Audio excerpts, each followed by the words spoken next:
عارف مين أكتر حد بيحدد ابنك هيشوف نفسه إزاي؟ مش أصحاب ولا المدرسة، ده أنت. كل كلمة منك بتبني صورة أو بتهدها. في أول سنين من عمر ابنك أنت المراية اللي ابنك بيشوف نفسه فيها. لو شاف فيها حب وقبول هيكبر واثق ومتوازن. لو شاف فيها نقد وقسوة هيفضل طول عمره يدور على قيمته في أماكن تانية.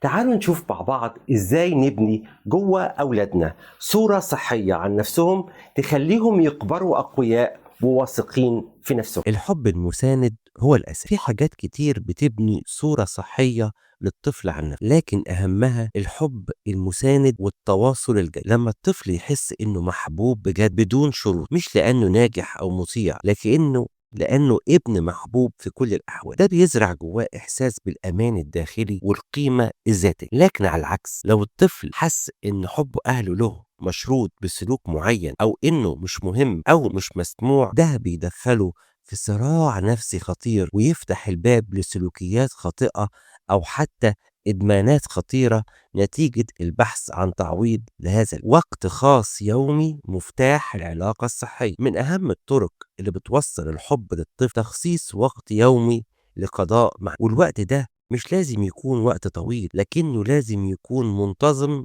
ومحدد. لازم يكون وقت يملكه الطفل بالكامل، مش واحنا مشغولين بحاجات تانية، ويكون في تفاعل مش مجرد وجود جسد، يعني نحكي ونلعب ونسمع مع الطفل. اللي بيحس انه أولوية لأبوه وأمه مش مجرد عبء وسط المشاغل، بيبني صورة صحية عن نفسه، وبيكبر شخص عنده إحساس بالأمان والاستقرار النفسي. لما يوصل للطفل أنا موجود هنا علشانك، الرسالة دي لازم يسمعها طفلك كل يوم. بجانب الوقت المحدد اللي بنقضيه مع أولادنا، لازم يوصل لهم طول الوقت إنهم مهمين عندنا، مش بس لما نكون متفرغين. لما يجي يحكي نسمع بجد، مش واحنا مشغولين في التليفون أو الكمبيوتر. لما يحتاجنا نكون موجودين، مش دايما مشغولين بحاجات تانية. لما يكون عنده مشكلة نكون إحنا أول حد يلجأ، مش آخر حد يحكي. وجودنا الحقيقي في حياة أولادنا بيفرق معاهم أكتر بكتير من أي نصايح. الرقة واللطف أقوى من أي محاضرة. الطريقة اللي بنتعامل بيها مع أولادنا